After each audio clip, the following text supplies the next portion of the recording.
जी दोस्तों, अस्सलाम वालेकुम। उम्मीद है आप सब खैर खैरियत से होंगे।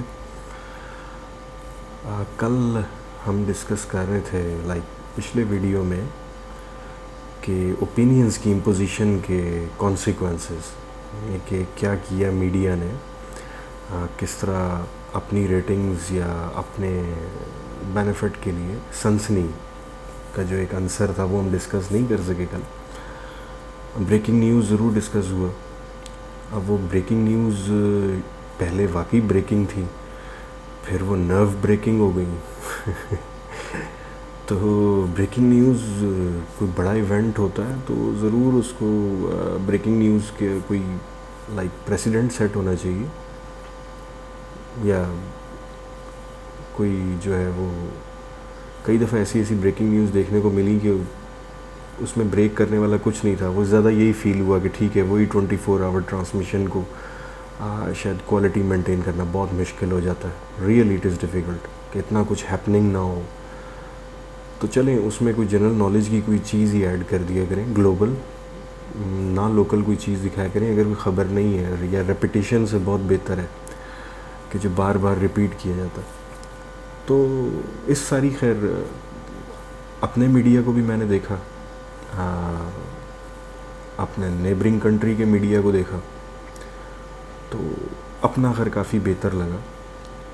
इसमें ये नहीं कि मेरी ओपिनियन ऑब्वियसली बियास्ड भी होगी क्योंकि मैं यहाँ रिज़ाइड करता हूँ, बट स्टिल एक टेम्परामेंट देखा मैंने। एक ऐसा नहीं है कि स्टूडियो में हमारे जंग ही लग गई है, तो वहाँ तो जो है वो लहजे से भी जंग लगी हुई है, लफ्ज़ों की भी जंग लगी हुई है और रवैयों की भी जंग लगी हुई है। तो अभी गोली तो चलेगी बाद में, या करंटली खैर इट इज़ वेरी सैडनिंग कि LOC के ऊपर जो है वो फायरिंग जारी है, और आज भी हमारा जो है वो सिपाही एक शहीद हुआ और 2 सिविलियन भी शहीद हुए। तो ये एट्रॉसिटीज़ तो खैर चलती रही हैं, और बीच में कहीं मेरा ख़्याल है पॉज आया और उसके बाद फिर शेलिंग जारी। तो मगर इस सारी सिचुएशन में जो एक चीज़ अनसर्टेनिटी जो हमें इस पैंडेमिक ने दी, जो कोरोना ने दी, मैंने देखा कि शायद corona might change the point of view, मगर कोई ख़ास तब्दीली देखने में नहीं मिली। वही नफ़रतें हैं, वही सब कुछ है। उनको बदलने का बहुत अच्छा मौका था। म्यूचुअल हेल्प से बदला जा सकता था, सब कुछ हो सकता, मगर अब तो वॉकआउट्स हैं। कहीं कोई इजलास हो रहा होता है, कहीं कोई पार्टिसिपेशन होती है। सार्क तो बिल्कुल ही फंक्शनल ही नहीं है, एक अरसे से फंक्शनल नहीं है। सार्क जो है वो बस एक बॉडी बनी हुई है, और उसमें क्योंकि ऐसी डिस्प्यूट्स हैं कि जिसकी वजह से 2 मेन मुल्क उसमें पार्टिसिपेट ही नहीं करते, या करते भी हैं तो वो हाफ हार्टेडली करते हैं, कोई दिल से नहीं है, वहीं बस खाना पूरी के लिए की जाती। तो इन सारी चीज़ों को प्रैक्टिकल बनाया जा सकता है, मगर चेंज करना पड़ेगा काफ़ी कुछ। नफ़रत का लेवल एक ग्रेड नीचे करना पड़ेगा। कोरोना ने हमें बहुत कुछ रियलाइज़ कराया, बहुत कुछ इर्रेलेवेंट करके रख दिया विद इन डेज़। यूरोप का हाल देखा, अमेरिका का हाल देखा, पाकिस्तान में भी बिल्कुल जो है वो चीज़ें वरीसम थी, बट मिरेकलसली यू कैन से, किसी मौजे से कम नहीं है कि वो नंबर फिर भी हमारा कर्टेल रहा। इतनी जानें चली गई, इतने लोग चले गए, इतनी हैवी प्राइस हमने पे कर दी। कुछ तो चेंज होना चाहिए था। चेंज ये हुआ, मैं लोकल सिनेरियो की बात करूँगा, फ्रस्ट्रेशंस बढ़ गई,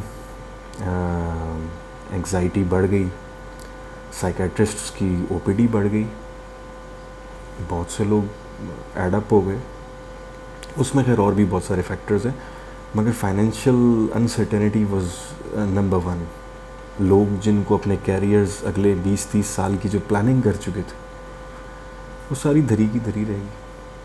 और उस चीज़ ने आपको ये बताया कि यहाँ पे जो हमारा स्टे है या यहाँ पे जो हमारी मौजूदगी है वो it's like very much temporary.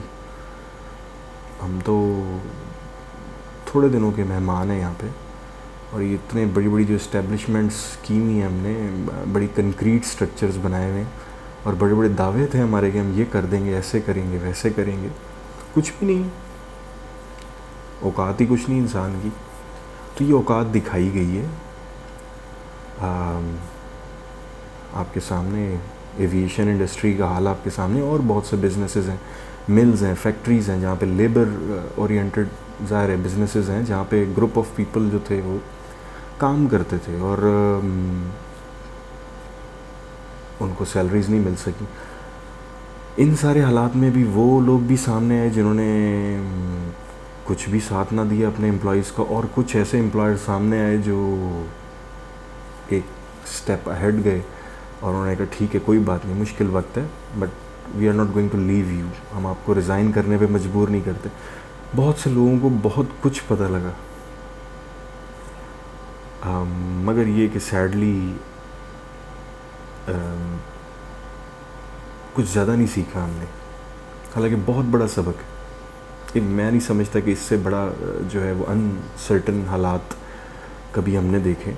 तो हमें रुजू करने की ज़रूरत है, हमें रेक्टिफाई करने की ज़रूरत है चीज़ों को। शायद या तो हमने इस यूनिवर्स को या प्लैनेट को बहुत ही ज़्यादा नाराज़ कर दिया, कुदरत को बड़ा नाराज़ किया हुआ अपने छोटे छोटे बेनिफिट्स की खातिर। अच्छा, इन सब में जो ऑनलाइन आपका बिज़नेस था वो उसको बहुत बूस्ट मिला, एक अच्छी चीज़ थी, एक नया प्लेटफॉर्म मिला, जो चाहे वो फूड डिलीवरी सर्विसेज थी वो ऑनलाइन, वो ज़्यादा लोगों ने उनको प्रेफर किया क्राउडेड जगहों पे जाने से। प्रोडक्ट्स भी, गारमेंट्स भी बेताशा फेसबुक पे लाइव पेजेस आ गए, उसमें कपड़ा बिक रहा था, उसमें electronics, everything, decoration pieces and so. उसके बाद फिर वो केसेस सामने आना शुरू हुए कि जो बंदे ने कंपनी बनाई वो उससे कोई प्रोडक्ट मंगवाया गया, वो प्रोडक्ट कस्टमर को ना मिल सका, उन चीज़ों की इंटेंसिटी भी बढ़ गई, ऑनलाइन फ्रॉड्स बढ़ गए। वक्त तो ऐसा था कि अगर ठीक है एक चीज़ सेल हो रही है और ऐसे हालात में सेल हो रही है जो कि अनफेवरेबल है, तो उसको गनीमत जाना जाए, मगर हम उसमें भी जो है वो दूसरी तरफ हमने काम शुरू कर। बट जो लॉन्गर रन में लोग चले वो उन्होंने अपनी रेप्यूट बना ली, उन्होंने गेन्स कर लिए। जो शॉर्ट टर्म चलना चाहते थे, हमेशा शॉर्ट टर्म चलने वाले ही फ्रॉड किया करते हैं। तो लॉन्ग टर्म में जिनके गोल्स होते हैं वो ऐसे काम अपने कस्टमर्स के साथ कम ही करते हैं। बड़े बड़े अच्छे स्टार्टअप्स सामने आए, इसकी पॉजिटिव साइड भी थी ऑब्वियसली, बट ये कि हमें अब एनर्जी कैसे अपनी यूटिलाइज़ करनी चाहिए इन चीज़ों में पॉजिटिवली, इस चीज़ की बड़ी ज़रूरत है। नेगेटिव बहुत कुछ हो गया, मैंने आपको बताया जैसे एक हाइप क्रिएट हुई। मुझे एक जो था वो साइकेट्रिस्ट का पॉइंट ऑफ व्यू बहुत अच्छा लगा। उसने कहा कि जनाब आपने इस जब मीडिया पे ये चीज़ फ्लोट हुई, इसको प्रेजेंट किया गया, इस बीमारी को प्रेजेंट किया गया, उसमें भी बैलेंस की बड़ी शदीद कमी थी। उससे एक फ़ियर फैक्टर जो था वो बहुत ज़्यादा स्प्रेड हो गया।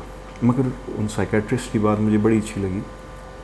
ही सेड कि ये ठीक है, आपको इस बीमारी का पता लग गया एंड एवरीथिंग, इससे बचना कैसे है, मास्क पहनना है, सैनिटाइज़ करना, सारा कुछ करना है, बट ये क्रिकेट का मैच नहीं है कि आप डेली बेसिस पे इसका स्कोर देखते रहें। ठीक है, उसकी इम्प्लिकेशंस होती हैं, आपके अंदर एक फ़ियर फैक्टर जो है वो किस हद तक पहुंच जाता है, अलार्मिंग हद तक, जो आपका उस पर कंट्रोल नहीं होता।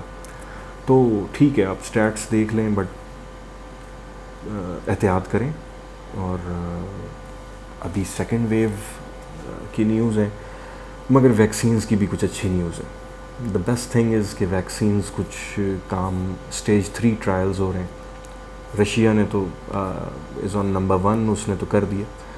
और आई थिंक कि जो प्रेसिडेंट हैं व्लादिमीर पुतिन, उनकी एक बेटी को जो है वो ट्रायल भी हो चुकी, तो वो and they are sending the consignments to Brazil, जो कि सेकंड नंबर पे इफेक्ट हुआ है। थर्ड नंबर पे इंडिया है, उससे भी उन्होंने कमिट किया है कि हम आपको देंगे।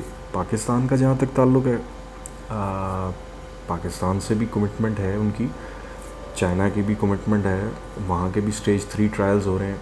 तो दुनिया में खैर काम हो रहा है, but it will take its due time, वक्त लगेगा थोड़ा। और बस अल्लाह ताला सबको महफूज रखे इस आफत से। मगर ये कि ये हमारे लिए बहुत बड़ा अलार्म है कि शायद हमने यूनिवर्स को किस तरह डिस्टर्ब किया, या यूनिवर्स किस तरह हमारी वजह से डिस्टर्ब हुई, और हमें एक बहुत बड़ी अपॉर्चुनिटी है एट द सेम टाइम कि हम देखें, वी शुड लुक अराउंड। इसने बहुत टाइम दिया लोगों को, आइसोलेशन में बहुत टाइम दिया कंसंट्रेट करने का, और वो एक ब्लेसिंग ही साबित हुआ। काफ़ी कुछ अच्छा भी हुआ, काफ़ी चेंजिंग्स भी आई। जो ना बदल सका उसके लिए दुआ यही है कि चले, हो सकता है माइट बी इन फ्यूचर बदल जाए, नई नस्ल बदल दे, नई आने वाली एनर्जी बदल दे। काफ़ी कल्चरल टैबूज़ हमारे जो कि हॉस्टाइल थे, वो अब लॉजिक के आगे ख़त्म होते जा रहे हैं। तो माइट भी एक दिन आएगा बाकी मानदा भी जो चीज़ें इस तरह की हैं नेगेटिव, वो ख़त्म हो जाए। तो अपना ख्याल रखिएगा, ज़िंदगी रही तो फिर जो है किसी और टॉपिक पे ज़रूर बात करेंगे। अल्लाह हाफ़िज़।